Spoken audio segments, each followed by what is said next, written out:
老夫人，您是在担心少爷和少夫人吧？是啊，也不知道这小两口啊，现在到哪儿了。嗨，少爷这方面的经验可能少一点，但您放心，不是还有少夫人吗？是啊，锦溪啊，倒是个让人放心的孩子。啊，您喝茶。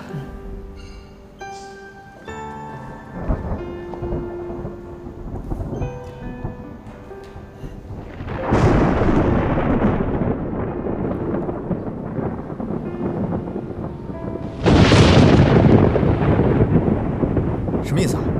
打雷了！哎呀，下雨了，怎么办？跑！哎！哦，下雨喽！哇呼，下雨了！耶！好，再见。张副总，怎么样？刚才面试了几个，这个学历和工作能力还行，就是颜值差点。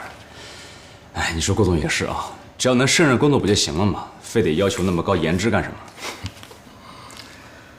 哎，再看看吧。行，哎，要不这样吧，常副总，您也坐一会儿，亲自感受一下。好，来下一个。大爷，太感谢您了，要不是您收留我们，我们可能就要在山里过夜了。这山里条件差，不像城里，蚊子又多，可委屈你们了。谢谢啊。你们聊啊，我先进去看看。换好衣服了？对啊，我们俩今天运气真的很不错，要不是碰到这么好心的一个人家，今天晚上还不知道要怎么样。来，你们淋了雨，喝碗姜汤，去寒气。谢谢大妈。谢谢，你们歇着啊，我给你们做点吃的啊。谢谢你了。哎，好。喝点姜汤吧，淋了一天雨了，小心感冒。